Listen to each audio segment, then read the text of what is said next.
Blessings എന്ന് പറയുന്നത് എന്താണ്? ഇപ്പം നിങ്ങൾക്ക് വീട് കിട്ടിയെങ്കിലും അത് ബ്ലെസ്സിങ്സാണ്. പക്ഷേ വീട് കിട്ടിയപ്പോൾ കുറച്ച് കഴിഞ്ഞപ്പോൾ അത് പ്രശ്നമായി. എന്താ കാര്യം? വീട് വെച്ചിരിക്കുന്നത് അപ്പൻ്റെ സ്ഥലത്താണ്. കാശ് മൊത്തം മുടക്കിയിരിക്കുന്നത് മൂത്ത മകനാണ്. മൂത്ത മകൻ്റെ വൈഫ് പറയും, അപ്പോൾ ഇത് നമ്മൾ ഇറങ്ങിക്കൊടുക്കേണ്ടി വരുമ്പോൾ പിന്നെ അപ്പൻ വീട് ഇളയ മകൾക്ക് കൊടുക്കുമല്ല എന്ന് പറയും. കണ്ടാ, അവിടെ സമാധാനം പോയി. ബ്ലെസ്സിങ്സ് ആണ്, പക്ഷെ സമാധാനം ഇല്ല. ഇപ്പം വീട് വെച്ച് നമ്മളെ കഷ്ടപ്പെട്ടു. വീട് വെച്ച് കഴിഞ്ഞപ്പോൾ കുറച്ച് കഴിയുമ്പോൾ മൂത്തമ്മൻ എന്ത് പറയും? മൂത്തമ്മൻ്റെ വൈഫ് കല്യാണം കഴിച്ചപ്പോൾ പറയും, ഇതിപ്പോൾ അപ്പൻ്റെ സ്ഥലത്താണ് നിൽക്കണത്. അപ്പം മരിച്ചു കഴിയുമ്പോൾ ഓട്ടോമാറ്റിക്കായിട്ട് അമ്മയുടെ പേരിലാവും. അമ്മ മക്കൾക്ക് കൊടുക്കുകയുള്ളൂ, എനിക്ക് തരിക. എന്നെ കാണുമ്പോൾ തന്നെ അവർക്ക് കലിയ. അപ്പോൾ തരത്തില്ല. അപ്പോൾ ഇതിപ്പോൾ നമ്മുടെ കാര്യത്തൊരു തീരുമാനമായി എന്ന് പറയുമ്പോൾ അസമാധാനമായി. ബ്ലെസ്സിങ്സ് കിട്ടി, പക്ഷേ നമുക്ക് അനുഭവിക്കാൻ പറ്റണില്ല, അനുഭവിക്കാൻ യോഗ്യതയില്ല. വീട് കിട്ടി, പക്ഷെ സമാധാനമില്ല. വീട് കിട്ടി നമുക്ക്, ബ്ലെസ്സിങ്സിന് ഇങ്ങനൊരു കുഴപ്പമുണ്ടാവും. അത് സഫിഷ്യൻ്റ് അല്ല. അതാണ് ഈശോ പറഞ്ഞത്, my grace is sufficient for you. Blessings കിട്ടിയാലും വീട് കിട്ടിയാലും നിങ്ങൾക്ക് ജോലി കിട്ടിയാലും വീട് കിട്ടിയാലും അതിൻ്റെ സമാധാനമുള്ളത് വിഷയം എന്താണ്? വേറെ സബ്ജക്റ്റാണത്. സയൻസിന് നമുക്ക് സമാധാനം തരാൻ പറ്റത്തില്ല. മനസ്സിലായി? അതാണ് വിഷയം. യുക്തിക്കോ ബുദ്ധിക്കോ വിദ്യാഭ്യാസത്തിനോ നമുക്ക് സമാധാനം തരാൻ പറ്റത്തില്ല. ആരാണ്? ഞാൻ നിങ്ങൾക്ക് തരുന്ന സമാധാനം ആരും നിങ്ങളിൽ നിന്ന്, സന്തോഷം ആരും നിങ്ങളിൽ നിന്ന് എടുത്ത് കളയത്തില്ല. കാര്യം സന്തോഷത്തിൻ്റെ കുഴപ്പം ഈശോ പറയും, ഇത് സന്തോഷം 2 തരമുണ്ട്. എന്താണ്? ഞാൻ നിങ്ങൾക്ക് നൽകുന്നത് ലോകത്തിൻ്റെ സന്തോഷമുണ്ട്. ലോകം തരുന്നത് പോലെയല്ല ഞാൻ നിങ്ങൾക്ക് തരുന്ന സന്തോഷം. ഗ്രേസിൻ്റെ ഒരു കുഴപ്പമെന്ന് പറഞ്ഞാൽ, ഗ്രേസിന് കൃപ മൂലമാണ് നമുക്കൊരു അനുഗ്രഹം ഒരു വീട്ടിന് കിട്ടണമെങ്കിൽ അത് എടുത്തു കളയാൻ ഈ മരുമകൾ ഇപ്പോൾ കുത്തുതല ഉണ്ടാക്കിയില്ലേ ആ മയമ്മക്കെതിരെ. ഒരു പ്രശ്നവും ഇല്ല അവിടെ ഒരു പ്രശ്നവുമില്ല. അപ്പനും അമ്മയും മരിച്ചു കഴിയുമ്പോൾ ചിലപ്പോൾ ഇത് ഭാഗം ഉടമ്പടി ചെയ്ത് 4 പേർക്ക് 4 കഷ്ണമായിട്ട് കിട്ടുമായിരിക്കും. പക്ഷേ അത് മതി. പക്ഷെ അത് മനസ്സിലായി, മരുമകൾ ഇപ്പം തന്നെ പ്രശ്നം ഉണ്ടായിക്കൊണ്ടിരിക്കുകയാണ്. നിങ്ങളെങ്ങാനും ചത്ത പിന്നെ എന്ത് ചെയ്യും? വീട് അമ്മായി അമ്മയുടെ അപ്പനും ചാകും, നിങ്ങളും ചാകും. അപ്പം ഇവള് ചാകത്തില്ല, അതാണ് പ്രശ്നം. അപ്പനും ചാകും, നിങ്ങളും ചാകും. അപ്പം പിന്നെ എന്ത് ചെയ്യും? അമ്മായിയമ്മയും ഞാനുമായിരിക്കും. അമ്മായിയമ്മ പെമ്മക്ക് കൊടുക്കും വീട്. ഇല്ലാത്ത അസമാധാനം ഉണ്ടാക്കിക്കൊണ്ടിരിക്കുകയാണ്. ഒരു കാര്യമില്ല, ചിലപ്പോൾ ഒരു കാര്യം ഉണ്ടാകത്തില്ല. അതുകൊണ്ട് എപ്പോഴും ബ്ലെസ്സിങ്സ് സമാധാനം ഗ്യാരണ്ടി ചെയ്യുന്നില്ല. അതാണ് വിഷയം. അതുകൊണ്ട് ഈശോ പറയും, ഈ ഗ്രേസ് എന്ന് പറയുമ്പോൾ ഉണ്ടാകുന്ന പ്രശ്നം നമുക്കത് അനുഭവിക്കാൻ പറ്റും. മറ്റത് അനുഭവിക്കണമെങ്കിൽ ബ്ലെസ്സിങ്സ് ഉള്ള പ്രശ്നം വെച്ച് കഴിഞ്ഞാൽ അതിന് അനുഭവിക്കണമെന്നുണ്ടെങ്കിൽ ദൈവത്തിൻ്റെ ഒരു പ്രത്യേക കൃപ അവിടെ ഗ്യാരണ്ടി ചെയ്യണം. അവിടെ ഒരു ഗ്യാരണ്ടി ഉണ്ടാകണം. അതുകൊണ്ടാണ് ഞാൻ പറയണത്, എപ്പോഴും നിങ്ങൾ ബ്ലെസ്സിങ്സിനേക്കാൾ ഉപരി ഗ്രേസിനെ ഉന്നം വെച്ചുകൊണ്ട് ജീവിക്കുന്നതാണ് നല്ലത്. ഉടമ്പടിയിലെ ജീവിതക്രമം വെച്ചേക്കുന്നതിൻ്റെ കാര്യം ഗ്രേസ് എന്ന് പറഞ്ഞാൽ ആരാണ്? ചേട്ടത്തിമാർ ഒക്കെ എന്നെ രൂക്ഷമായിട്ട് നോക്കണം. അച്ഛൻ ഗ്രേസ് എന്ന് പറഞ്ഞത് ഏത്? ഞങ്ങളുടെ അയൽവാസിയിലൊരു ഗ്രേസ് ഉണ്ടത്. ഗ്രേസ് എന്ന് വന്നിട്ടേ അതായത് ഗ്രേസ് എന്ന് പറഞ്ഞാൽ കൃപ. ഇതിന് ഞാൻ എന്താ പറയുക, ദൈവത്തിൻ്റെ ശക്തിക്കാണ് പറയണത്. നിങ്ങൾ പറയണ പല കാര്യങ്ങളും ബ്ലെസ്സിങ്സ് എന്ന് പറയുന്നത് ദൈവത്തിൻ്റെ ശക്തിയല്ല, ശക്തിയുടെ ഇഫക്റ്റാണ്. എന്ന് വെച്ച് കഴിഞ്ഞാൽ എന്താണ് ഇഫക്റ്റ് എന്ന് പറയണത്? ഇപ്പം ഞാൻ എപ്പോഴും നിങ്ങൾ പറയും, സിമ്പിളായിട്ട് പറയാം. ഒരു കറണ്ട് നമ്മൾ ഉപയോഗിക്കുന്നു അല്ലേ? കറണ്ട് സ്വിച്ച് ഇടുമ്പോൾ ലൈറ്റായിട്ട് വന്നിട്ട് അതൊരു പ്രകാശ ഊർജ്ജമായിട്ട് മാറിയിട്ട് ഇവിടെ മുഴുവനും വെളിച്ചം കൊണ്ട് നിറയുകയാണ്. അപ്പോൾ വെളിച്ചമല്ലല്ലോ, കറണ്ട് വേറെയല്ലേ. അതിൻ്റെ അകത്ത് വെളിച്ചം എന്നുള്ളതാണ് ബ്ലെസ്സിങ്സ്. കറണ്ട് ഓഫായി കഴിഞ്ഞാൽ വെളിച്ചം താനേ പോകും. അപ്പോൾ കറണ്ടാണ് ഗ്രേസ്, ഊർജം. അത് ദൈവത്തിൻ്റെ ശക്തിയാണ്. നമുക്ക് ലഭിക്കുന്നതെല്ലാം ഇഫക്റ്റാണ്. ഈ ബ്ലെസ്സിങ്സ് എന്ന് പറഞ്ഞാൽ ഇഫക്റ്റാണ്. അപ്പം അതുകൊണ്ട് എപ്പോഴും നമ്മൾ ശ്രദ്ധിക്കേണ്ടത്, മരമറിയാതെ കൊടിയിടരുത്. ശരിക്കും എന്താ ചെയ്യേണ്ടത്? നമ്മൾ ചെയ്യേണ്ടത് ഗ്രേസിനെ തന്നെ നമ്മൾ ആങ്കർ ചെയ്യണം, ഉന്നം വെക്കണം. പ്രാർത്ഥിക്കുക. കർത്താവ് ദൈവമേ, നിന്റെ ശക്തി എന്നിലേക്ക് ആവശ്യിക്കാൻ വേണ്ടി എൻ്റെ നിലവിലുള്ള സാഹചര്യത്തിന്റെ പരാധീനതകള് നിന്റെ നാമത്തിൽ ഞാൻ എടുക്കുകയും അതെല്ലാം എന്റെ ബലഹീനമായ സാഹചര്യങ്ങള് നിന്റെ ശക്തി ആർജിക്കാനുള്ള ദൈവത്തിന്റെ പരിപാലനയായി ഞാൻ തിരിച്ചറിഞ്ഞുകൊണ്ട് നിന്നെ സ്തുതിക്കുന്ന നിന്നെ ആരാധിക്കുന്ന നിനക്ക് നന്ദി പറയുന്നു. ശ്രുതികട ഹല്ലേലൂയ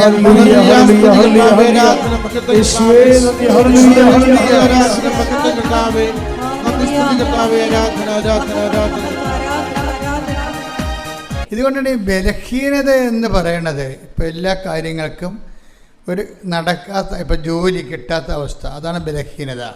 കുഞ്ഞുങ്ങൾ ഉണ്ടാവാത്ത ജനറ്റിക് ട്രബിൾസ്, കുട്ടികളുണ്ടാകത്തില്ല എന്ന് പറയത്തില്ലേ, അത് അതിൻ്റെ ബലഹീനതയാണ്. അതുപോലെ തന്നെ കല്യാണം ഒത്തുവരാത്ത അവസ്ഥ, അതൊരു ബലഹീനത. എന്നിട്ട് ഇതെല്ലാം ഈ ബലഹീനതയിൽ സാധാരണ ദൈവത്തെ അറിയാത്ത മനുഷ്യരെ ബലഹീനത വരുമ്പോൾ അത് ഓർത്തുകൊണ്ട് നിരാശപ്പെടുകയും സങ്കടപ്പെടുകയും ചെയ്തുകൊണ്ടിരിക്കും. പക്ഷെ ബൈബിൾ എന്നാ പറയണത്? ബലഹീനത എന്ത് ചെയ്യണമെന്ന് 12:10 2 Corinthians 12:9-10 വായിച്ചേ.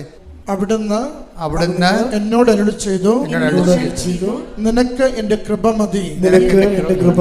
എന്തെന്നാൽ ബലഹീനതയിലാണ് എന്റെ ശക്തി പൂർണ്ണമായി പ്രകടമാകുന്നത്. ക്രിസ്തുവിന്റെ ശക്തി എന്റെ മേൽ ആവസിക്കേണ്ടതിന് ഞാൻ പൂർവാധികം സന്തോഷത്തോടെ എന്റെ ബലഹീനതയെ കുറിച്ച് പ്രശംസിക്കും. അതുകൊണ്ട് അതായത് ക്രിസ്തുവിന്റെ ശക്തി, ഇപ്പൊ നമ്മൾ ബലഹീനമായ സാഹചര്യങ്ങള്, വിവാഹത്ത് വരുന്നില്ല, പറമ്പ് വിൽക്കണില്ല, ഇല്ലേ, പറമ്പ് വിൽക്കാൻ പറ്റണില്ല, ജപ്തി വരാൻ പോകുന്നു, ഇതെല്ലാം നമ്മൾ ബലഹീനമാക്കുന്നുണ്ട്, നമ്മൾ ഉറക്കം കെടുത്തുന്നുണ്ട്, അല്ലേ? അപ്പോൾ ഇങ്ങനെയുള്ള സാഹചര്യങ്ങൾ എന്തിനാണ്? ഇതിനെങ്ങനെയാണ് നമ്മൾ അഭിമുഖീകരിക്കുന്നത്? അതാണ് ഇപ്പോൾ അച്ഛൻ വായിച്ചത്. എന്താ പറഞ്ഞത്? ക്രിസ്തുവിൻ്റെ ശക്തി. പറഞ്ഞേ, ക്രിസ്തുവിൻ്റെ ശക്തി എൻ്റെ ബലഹീനതയിലേക്ക് ആവശ്യിക്കാൻ വേണ്ടി ഞാൻ എൻ്റെ ബലഹീനതയെ ഓർത്തുകൊണ്ട് പ്രശംസിക്കാം, സ്തുതിക്കുമെന്ന് അർത്ഥം. അപ്പോൾ അതൊക്കെ ബൈബിളിൻ്റെ കാഴ്ചപ്പാട് കണ്ടല്ലേ? അതായത് നമ്മളിലേക്ക് ക്രിസ്തുവിൻ്റെ ശക്തി. ഇപ്പം നിങ്ങൾക്കൊരു ബലഹീനതയുണ്ട്, നിങ്ങളുടെ പറമ്പ് വിൽക്കണില്ലെന്ന് വിചാരിച്ചോ, അതുകൊണ്ട് ജപ്തി ആയി പോകാൻ പോവുകയാണ്. പറമ്പ് വിൽക്കാൻ പറ്റാത്തത് കൊണ്ട് തന്നെ അതിന് വഴിയില്ലാത്തത് കൊണ്ടാണ് വിൽക്കാൻ പറ്റാത്തത്. വിൽക്കാൻ പറ്റാത്തത് കൊണ്ടാണ് ഇപ്പോൾ നിങ്ങളുടെ കടങ്ങൾ അടക്കാൻ പറ്റാത്തത്. അതുകൊണ്ടാണ് അടുത്ത പറമ്പ് കൂടിയും വീട് സ്ഥലം കൂടി ജപ്തിയാകാൻ പോണത്.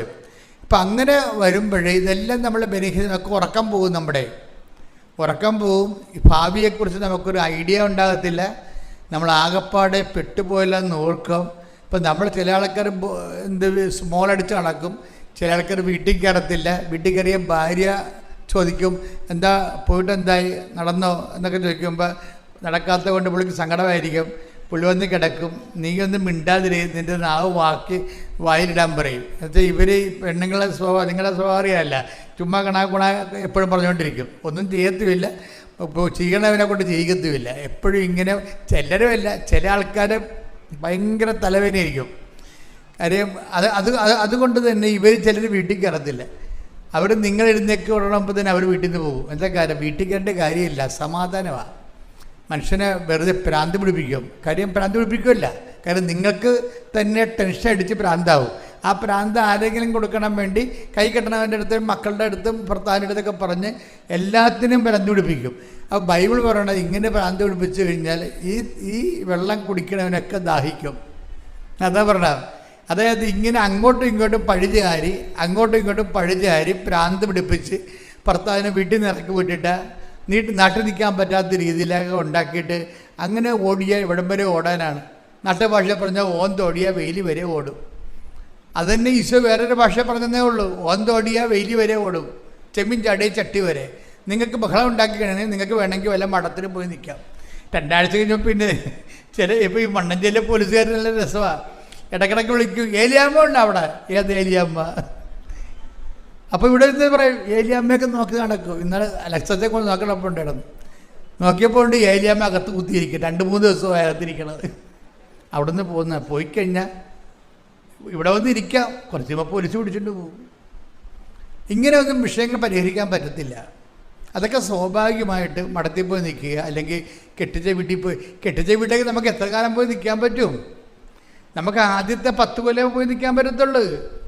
നിങ്ങൾക്ക് ഇടക്കിടക്ക് ഇങ്ങനെ പെട്ടിയും പ്രമാണം എടുത്ത് പായും കിടക്കെടുത്ത് അങ്ങോട്ട് ചെന്നാലേ അവിടെ ആൾക്കാർ ഈ ആരാണ് ഈ പോയി നിൽക്കണ വീട്ടിൽ അവിടെ ആൾക്കാരില്ലാത്ത ആൾക്കാരാണ് നിൽക്കണത്. അപ്പനും അമ്മയും മാത്രമേ ഉണ്ടാകത്തുള്ളൂ മിക്കവാറും. ആങ്ങളെ ജോലിക്ക് പോയിരിക്കും, നാത്തും ജോലിക്ക് പോയിരിക്കും. പിന്നെ അവിടെ പോയി നിൽക്കുക. അങ്ങനെയുള്ളവരാണ് വീട്ടിൽ പ്രശ്നം ഉണ്ടാക്കിയിട്ട് അവിടെ പോയി നിൽക്കണത്. ഇതൊന്നും ഈശോ എന്താ പറയണത്? ഈ വെള്ളം കുടിക്കണവന് ഇനിയും ദാഹിക്കും, ചെമ്മീൻ ചാടിയ ചട്ടി വരെ. അതാണ് നമ്മുടെ നാട്ടുഭാഷ പറഞ്ഞ, മനുഷ്യവചനം പറഞ്ഞ ചെമ്മീൻ ചാടിയ ചട്ടി വരെ. ഈശോ ദൈവഭാഷ പറഞ്ഞതാണ്. എന്താ പറഞ്ഞത്? ഈ വെള്ളം കുടിച്ചാൽ ഈ ഓടിപ്പോവുക, ചാടിപ്പോവുക, പോയി പാത്തിരിക്കുക, വീട്ടിൽ പോയി നിൽക്കുക, ഇതൊക്കെ കുറച്ച് നാളത്തേക്ക് ചെയ്യാൻ പറ്റത്തുള്ളൂ. ശാശ്വത പരിഹാരമല്ല.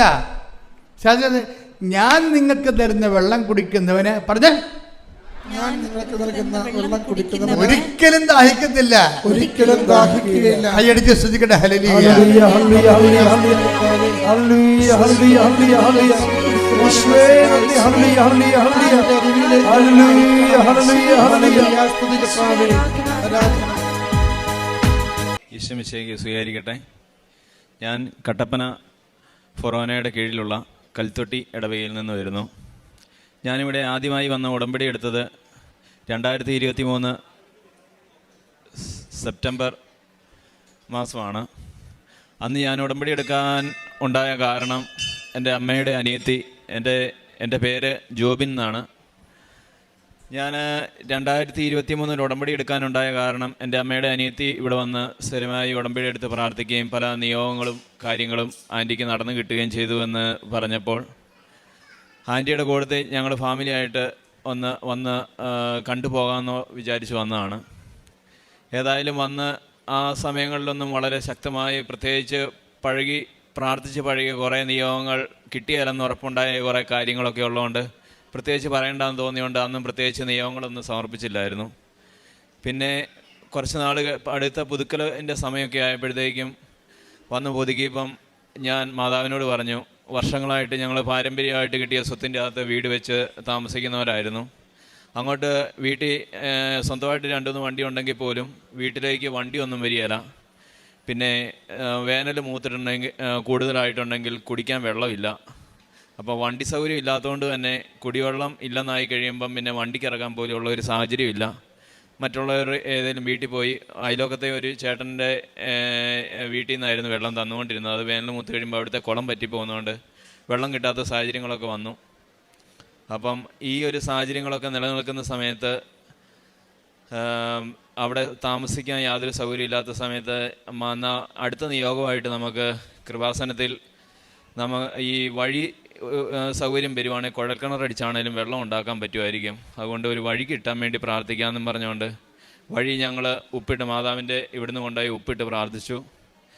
ഇവിടുന്ന് ഈ നിയോഗം സമർപ്പിച്ച് പ്രാർത്ഥിച്ചതിൻ്റെ 30ാമത്തെ പൊക്കം ഞങ്ങൾ താമസിച്ചുകൊണ്ടിരുന്ന കൽത്തൊട്ടി എന്ന് പറയുന്ന ഒരു അകത്തോട്ട് കയറിയുള്ള ഒരു സ്ഥലമാണ്. ലബക്കട എന്ന് പറയുന്ന ഒരു കോളേജിനോട് ചേർന്നുള്ള അടുത്തുള്ള ഒരു ഹൈവേയുടെ സൈഡിൽ, ഹൈവേന്നൊരു 500 മീറ്ററും കൂടെ മാറി ഈ പ്രാർത്ഥിച്ചതിൻ്റെ ഫലമായിട്ട് ഒരു 55 ലക്ഷം രൂപ മുടക്കി ഒരു പുതിയ വീട് വാങ്ങിക്കാൻ, 1850 സ്ക്വയർ ഫീറ്റുള്ള ഒരു പുതിയ വീട് വാങ്ങിക്കാനും ആ മുറ്റത്ത് തന്നെ ഒരു 10 അടി താക്കത്തിൽ നല്ല വെള്ളം കിട്ടുവാനും. ഇപ്പോൾ വെള്ളമില്ലാതെ ചെന്ന് കഴിഞ്ഞപ്പോഴത്തേക്കും വീടിൻ്റെ 4 ചുറ്റും വെള്ളമാണ്, വഴിയുടെ അപ്പുറം വെള്ളം, വീടിൻ്റെ ബാക്ക് സൈഡ് 3 വശം വെള്ളം.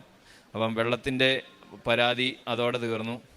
പിന്നെ വണ്ടി ഇടാനുള്ള സൗകര്യം ഒരു 5-6 വണ്ടി ഇടാൻ പറ്റുന്ന തരത്തിലുള്ള വലിയൊരു കാർ ഷെഡ് എല്ലാം കൂടെ കൂട്ടി ജീവിതത്തിൽ ഞാൻ സ്വപ്നം പോലും കാണാത്ത അത്ര ഒരു വലിയൊരു ഭവനം നൽകി അനുഗ്രഹിച്ചു. രണ്ടാമത് ആയി സാക്ഷ്യം പറയാനുള്ളത്, ഞങ്ങൾ ഉപ്പുതറ എന്ന് പറയുന്ന സ്ഥലത്ത് ഒരു 5 ഏക്കർ പറമ്പ് പാട്ടത്തിനെടുത്ത് ഏലകൃഷി ചെയ്തായിരുന്നു. കുറച്ച് നാൾ മുമ്പ് അഞ്ചാമത്തെ വർഷമാണിത് ചെയ്തുകൊണ്ടിരുന്നത്. അപ്പം കഴിഞ്ഞ കുറച്ച് നാളായപ്പോഴത്തേക്കും അതിൻ്റെ താഴെ താമസിക്കുന്ന 1-2 പേര് ഈ പടുതാക്കുളം മൂടണം എന്നും പറഞ്ഞുകൊണ്ട് ഒരു പരാതി പഞ്ചായത്തിനും കളക്ടർക്കും അവിടെ കൊടുക്കാൻ പറ്റുന്ന വില്ലേജിലും എല്ലാം ആയിട്ട് പലയിടത്തും പരാതി കൊടുത്തു. അവർ ചാനലുകാരെയൊക്കെ വിളിച്ചുകൊണ്ട് വന്ന് ചാനലിൽ വാർത്തകൾ, പ്രാദേശിക ചാനലിലൊക്കെ വാർത്ത വന്നു. ഞാൻ അവരുടെ കാല് പിടിച്ചു പറഞ്ഞു, ഈ പടുതാക്കുളം മൂടിയിട്ടുണ്ടെങ്കിൽ വലിയ തുക മുടക്കി കൃഷി ചെയ്ത പറമ്പാണ്, അപ്പോൾ കൃഷി ഉപേക്ഷിക്കേണ്ടി വരും, നിങ്ങൾ ദയവ് ചെയ്ത് സഹകരിക്കണമെന്ന് പറഞ്ഞ് അവരെ മാക്സിമം ഞാൻ അവരുടെ എന്നെക്കൊണ്ട് പറയാൻ പറ്റുന്ന രീതിയിലെല്ലാം അവരോട് കാര്യങ്ങൾ പറഞ്ഞു. അവരൊരു തരത്തിലും വഴങ്ങിയില്ല. ഞാൻ പിറ്റേ ദിവസം കുടുംബസമേതം കൃപാസനത്തിൽ വന്ന് അമ്മയോട് കാര്യങ്ങൾ ഉടമ്പടി സമർപ്പിച്ച് പ്രാർത്ഥിച്ച് പറഞ്ഞു. ഇവിടുന്ന് ചെന്ന് കൃപാസനത്തിൽ നിന്ന് ഉപ്പിട്ട് ഞങ്ങൾ സഞ്ചരിക്കുന്നതും എല്ലാം ഒരു വഴിയിലാണ്. ആ വഴിയിൽ ഉപ്പിട്ട് ഈ നിയോഗം സമർപ്പിച്ച് പ്രാർത്ഥിച്ചു. ഈ നിയോഗം സമർപ്പിച്ച 3-ാമത്തെ ദിവസം തന്നെ അവരുടെ ആ പരാതികളെല്ലാം എങ്ങനെയോ അത് തേഞ്ഞു മാഞ്ഞു പോയി. ആ പരാതിക്കാരെല്ലാം പരസ്പരം നമ്മളെ കാണുമ്പോൾ പിന്നീട് ഉണ്ടായിരുന്ന ആ പടുതാക്കുളത്തിലെ പടുതായ്ക്കകത്തോട്ട് കുളത്തിൻ്റെ അകത്തോട്ട് പടുത മടക്കിയിട്ടിട്ട് പണിക്കാരെ നിർത്തി മണ്ണ് വെട്ടി മൂടിക്കോളാനും പറഞ്ഞുകൊണ്ടായിരുന്നു ആ നാട്ടുകാർ പറഞ്ഞുകൊണ്ടിരുന്നത്. ആ ഒരു രീതിയിലുണ്ടായിരുന്ന കാര്യങ്ങളെല്ലാം ഒരൊറ്റ സുപ്രഭാതം കൊണ്ട് വളരെ വളരെ പോസിറ്റീവായിട്ട് മാതാവിൻ്റെ ശക്തമായ ഇടപെടലും കൊണ്ട് യാതൊരു തരത്തിലുള്ള ഒരു പ്രശ്നങ്ങളും ഉണ്ടാകാതെ ആ പ്രശ്നം പരിഹരിച്ച് കിട്ടി. പിന്നെ മൂന്നാമതായിട്ട് പറയാനുള്ള നിയോഗം, എനിക്ക് മദ്യപാനം എന്നുള്ളൊരു ദുശീലം ഉണ്ടായിരുന്നു. ആ കൂട്ടത്തിൽ പുകവലി ഉണ്ടായിരുന്നു. ഈ നിർത്തണം എന്ന് പലതവണ ആഗ്രഹിക്കുമ്പോഴും കുറച്ച് നാൾ നിർത്തും, പിന്നെ കുറച്ച് എന്നേൽ ഒരു ചെറിയ സാഹചര്യങ്ങൾ, ഒരു നെഗറ്റീവ് എന്തെങ്കിലും തോന്നുമ്പോൾ വീണ്ടും അത് തുടങ്ങും, പിന്നെ അത് കുറച്ച് നാൾ വീണ്ടും കണ്ടിന്യൂ ചെയ്യും, പിന്നെ നിർത്തും. ഇങ്ങനെയായിരുന്നു. ഈ കൃപാസനത്തിൽ വന്ന് ഉടമ്പടി എടുത്ത് പ്രാർത്ഥിച്ചപ്പോൾ ഈ നിയോഗം സമർപ്പിച്ച് ഞാൻ പ്രാർത്ഥിച്ചു.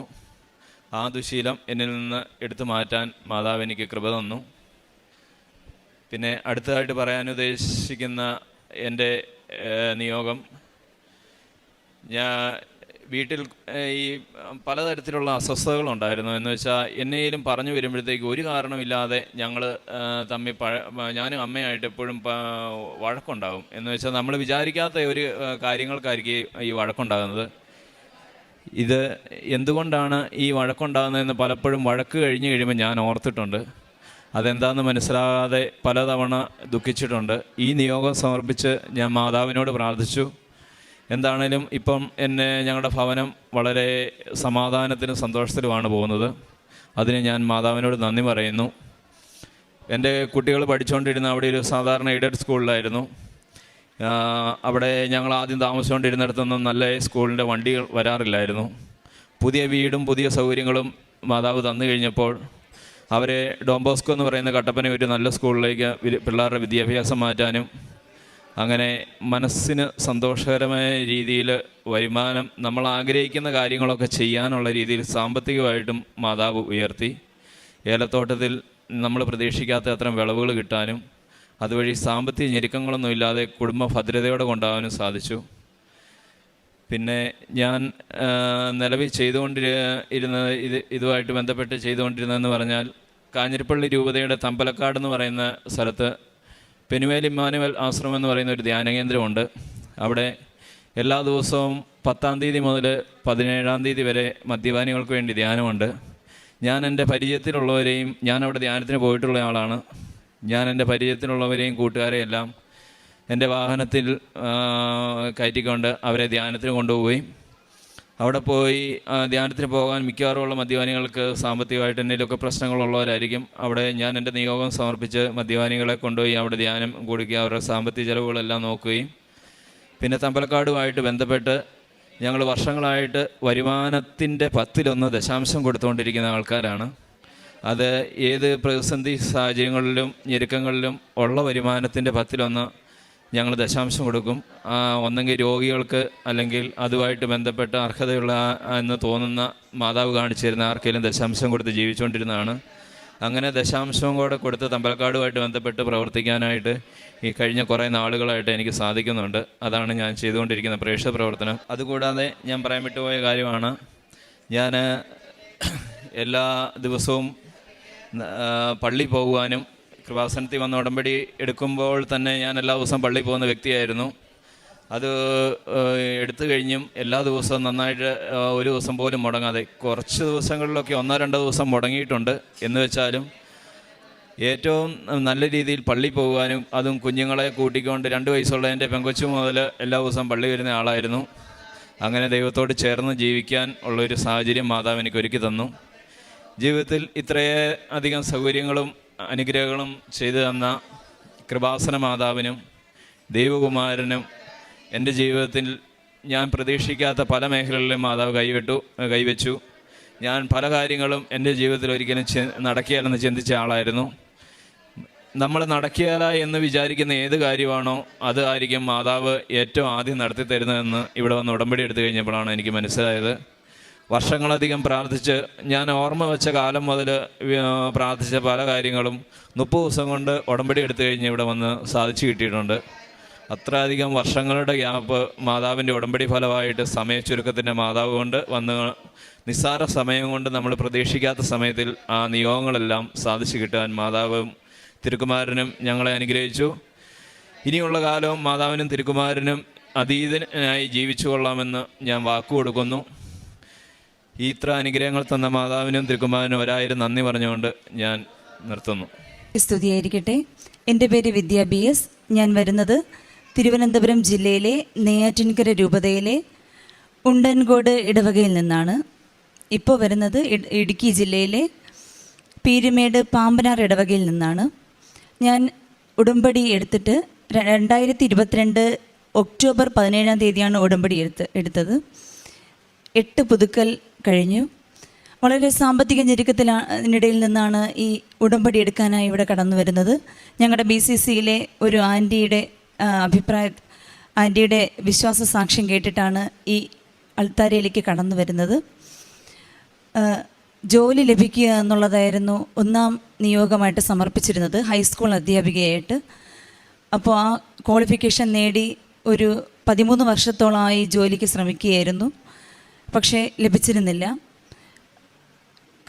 ഉടമ്പടി എടുത്ത ശേഷം വിശ്വാസ തൈലം പൂശി പ്രാർത്ഥിക്കുകയും അങ്ങനെ 1 വർഷം ഉടമ്പടി എടുത്ത് 1 വർഷമായപ്പോഴേക്കും ഒരു PSC എക്സാം വിളിച്ചിരുന്നു.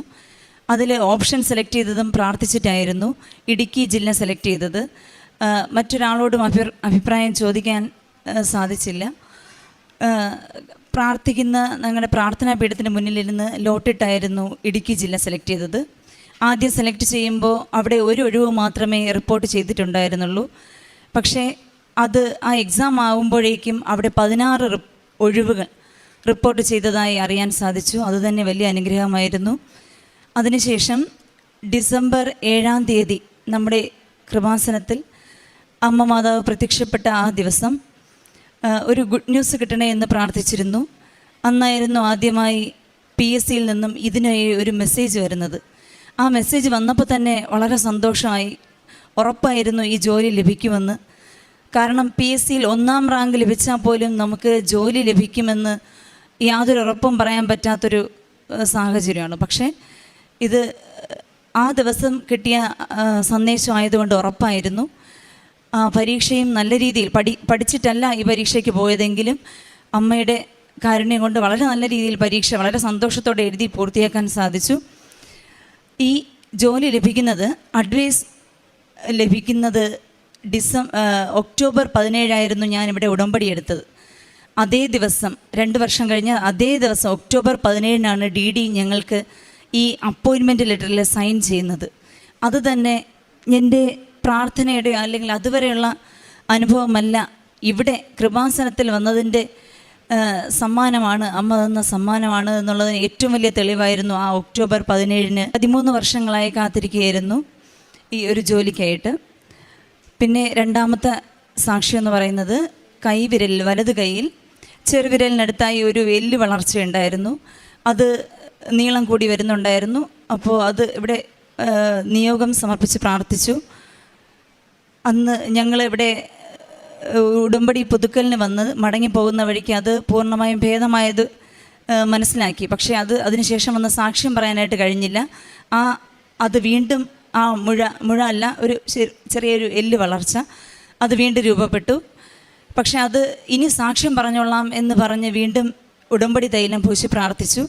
അതിൻ്റെ ഫലമായിട്ട് പൂർണ്ണമായും അത് ആ വിരലിൽ അതിനൊരു അടയാളം പോലും ഇല്ലാത്ത രീതിയിൽ അത് പൂർണ്ണമായും സൗഖ്യമായിരുന്നു. പിന്നെ അതിനുശേഷം വരുന്നത് കൂൾ എക്സാം ആയിരുന്നു. അതായത് അധ്യാപക പ്രൊബേഷൻ പൂർത്തിയാക്കണമെങ്കിൽ അതിന് കൂൾ എന്ന് പറയുന്നൊരു IT പരീക്ഷ നമ്മളത് പാസ്സായിരിക്കണം. എനിക്കൊരു 20 മിനിറ്റ് കമ്പ്യൂട്ടറിന് മുന്നിൽ ചിലവഴിക്കാൻ ബുദ്ധിമുട്ടായിരുന്നു. കണ്ണ് കോൺസെൻട്രേറ്റ് ചെയ്യാനൊരു ബുദ്ധിമുട്ടുണ്ടായിരുന്നു. പക്ഷേ കമ്പ്യൂട്ടറിൽ ഉൾപ്പെടെ ഉടമ്പടി തൈലവും ഇതെല്ലാം പൂശി പ്രാർത്ഥിച്ചതിൻ്റെ ഫലമായി നല്ല രീതിയിൽ വിജയകരമായി ഈ എക്സാം പൂർത്തിയാക്കാൻ സാധിച്ചു. അടുത്തതായി ഞങ്ങൾക്ക് ഈ സ്കൂള് ലഭിക്കുന്നത് ഇടുക്കി ജില്ലയായതുകൊണ്ട് അത്യാവശ്യം ഫോറസ്റ്റ് ഏരിയ കൂടുതലാണ്. അപ്പോൾ അവിടെ അവശ്യ സാധനങ്ങളുടെ വാങ്ങാനും ഉള്ള സൗകര്യവും അതിനേക്കാൾ ഉപരി ഞങ്ങൾ എല്ലാ ദിവസവും വിശുദ്ധ കുർബാനയിൽ പങ്കെടുക്കുന്നത് കൊണ്ട് പള്ളി അടുത്തായിരിക്കണമെന്നത് വളരെ അത്യാവശ്യമുള്ള കാര്യമായിരുന്നു. അത് നിയോഗമായി സമർപ്പിച്ച് പ്രാർത്ഥിച്ചിരുന്നു. അതിൻ്റെ ഫലമായി ഏറ്റവും നല്ലൊരു സ്കൂളിനടുത്ത് തന്നെ ദേവാലയവും ദിവസവും ദിവ്യബലിയിൽ പങ്കെടുക്കാൻ തരത്തിന് തൊട്ടടുത്ത് ദിവ്യബലി പള്ളിയുള്ള ഒരു സ്കൂൾ തന്നെ ലഭിച്ചു. പലരും ആ സ്കൂളിൽ ഇത് അവസരം ലഭിക്കുന്നതിന് ശ്രമിച്ചതായിരുന്നു. പക്ഷെ ഞങ്ങൾക്കത് സാധിച്ചു. തലയിൽ ഒരു ചെറിയൊരു മുഴ ഒരു 5-6 വർഷമായിട്ട് ഉണ്ടായിരുന്നു. അത് തൈലം പുരട്ടി പ്രാർത്ഥിക്കുകയായിരുന്നു. കാരണം വേദനയില്ലാത്ത മുഴ ക്യാൻസറിന് സാധ്യതയുണ്ടെന്ന് പലരും പറഞ്ഞ് ഭയപ്പെടുത്തിയിരുന്നു. പക്ഷേ അത് ബയോപ്സിക്ക് അയച്ചപ്പോൾ നെഗറ്റീവായിരുന്നു. അതും ഒരുപാട് അനുഗ്രഹങ്ങൾ അമ്മയുടെ കാരുണ്യത്താൽ സംഭവിച്ചു. വളരെ കുറച്ച് കാര്യങ്ങളാണ് ഇവിടെ പറഞ്ഞിട്ടുള്ളത്. പരിശുദ്ധ അമ്മയുടെ കർത്താവിൻ്റെ സംരക്ഷണത്തിനായി പ്രത്യേക നിയോഗം എഴുതി പ്രാർത്ഥിച്ചിരുന്നു. ഞങ്ങൾ ഒരു 100 കിലോമീറ്ററോളം യാത്ര ചെയ്ത് വേണം ചങ്ങനാശ്ശേരിയിൽ നിന്ന് പാമ്പനാർ ഞങ്ങൾ താമസിക്കുന്ന സ്ഥലത്ത് പോകാൻ. അപ്പോൾ അതിനിടയ്ക്ക് ഫോറസ്റ്റ് കടന്നു വേണം പോകാൻ. മൂടൽമഞ്ഞുണ്ടാവും. രാത്രി യാത്രകളൊക്കെ ഞങ്ങൾ ഹൈറേഞ്ച് യാത്ര പ്രധാനമായിട്ടും ഒരു ഭാഗത്ത് ചെങ്കുത്തായ പാറയും മറുവശത്ത് കൊക്കയുമാണ്. അപ്പോൾ അങ്ങനെയുള്ള യാത്രകളിൽ ഞാനും മക്കളും സ്ഥിരം അതുവഴി യാത്ര ചെയ്യാറുണ്ട്. കർത്താവിൻ്റെ വലിയ സംരക്ഷണം ഉണ്ടായിട്ടുണ്ട്. യാതൊരു അപകടവുമില്ലാതെ വളരെ പ്രതിസന്ധിയായിട്ടുള്ള യാത്രകളായിരുന്നു, വളരെ ബുദ്ധിമുട്ടായ യാത്രകൾ. പക്ഷെ അത് വളരെ നല്ല രീതിയിൽ ആ യാത്രകൾ കർത്താവിൻ്റെ സംരക്ഷണം ഉണ്ടായിരുന്നു. പിന്നെ പ്രേക്ഷിത പ്രവർത്തനം എന്ന് പറയുന്നത് ഞങ്ങൾ ഹോസ്പിറ്റലുകളിൽ വിതരണം ചെയ്യുമായിരുന്നു. അതിനകത്ത് ഈ ഉടമ്പടി പ്രത്യക്ഷീകരണ പ്രാർത്ഥനയുടെ പ്രിൻ്റുകൾ അതിനകത്ത് വെച്ചായിരുന്നു ഇത് പത്രം കൊടുത്തിരുന്നത്. പിന്നെ ഈ ഉടമ്പടി പത്രം നമുക്ക് തരുന്ന കവറുകൾ, ആ കൃപാസന കവറുകൾ, അതിനകത്ത് നിത്യോപയോഗ സാധനങ്ങൾ വെച്ച് പാവപ്പെട്ടവർക്കൊക്കെ വിതരണം ചെയ്തിരുന്നു. പിന്നെ ഞങ്ങളുടെ ഒരു BCC കൂട്ടായ്മയ്ക്കുള്ളിൽ ഞങ്ങൾ ഈ അനുഭവങ്ങളൊക്കെ ആദ്യം BCC ലീഡറായിരുന്നു ഞാൻ. ആ സമയത്ത് ഞങ്ങൾ അവിടെ അതിനുള്ള അവസരം കൊടുത്തിരുന്നു എല്ലാവർക്കും. വിശ്വാസത്തിൻ്റെ കാതൽ എന്ന് പറയുന്നത് തീർച്ചയായിട്ടും വിശ്വാസ പ്രഖ്യാപനമാണ്, അല്ലെങ്കിൽ സാക്ഷ്യങ്ങൾ വെളിപ്പെടുത്തുന്നതാണ് എന്ന് മനസ്സിലാക്കിയപ്പോൾ ഞങ്ങൾ അതിനുള്ള അവസരം കൊടുക്കുകയും എല്ലാവരും അവരവരുടെ ദൈവിക അനുഭവങ്ങൾ പങ്കുവയ്ക്കാനും ഞങ്ങളുടെ ഇടവകയിൽ വളരെ ഒരു വിശ്വാസ സമൂഹമായിട്ട് വളരാനും തുടങ്ങി. ഉടമ്പടി ധ്യാനം ഓരോ ഉടമ്പടി ധ്യാനവും ഞങ്ങൾക്ക് ലൈഫിൽ ഓരോ പ്രശ്നങ്ങളും അതിനുള്ള ഉത്തരമായിരുന്നു ശരിക്കും ഞങ്ങൾക്ക് ഈ ഉടമ്പടി ധ്യാനത്തിലൂടെ കിട്ടിക്കൊണ്ടിരുന്നത്. വളരെ മടിയായിരുന്നു ഈ യൂട്യൂബ് ധ്യാനങ്ങളൊക്കെ പങ്കെടുക്കാനായിട്ട്. പക്ഷേ വളരെ നല്ല രീതിയിൽ വളരെ ഇൻട്രസ്റ്റോടെ കേൾക്കാൻ സാധിച്ചതും വളരെ നല്ലൊരു കാര്യമായിരുന്നു. കുമ്പസാരവും അതിനു മുന്നേ ഉണ്ടായിരുന്നില്ല. പക്ഷേ ഇവിടെ കൃപാസന ഉടമ്പടി എടുത്ത ശേഷം വളരെ വിശ്വാസപൂർവ്വം അതും ഫോളോ ചെയ്തു വരുന്നു. പിന്നെ ഇതുപോലെ പരമാവധി നല്ല രീതിയിൽ ജീവിക്കാനൊക്കെ സാധിക്കുന്നു. ഇത്രയും അനുഗ്രഹങ്ങൾ തന്ന പരിശുദ്ധ അമ്മയ്ക്കും ഈശോയ്ക്കും നന്ദി അർപ്പിക്കുന്നു.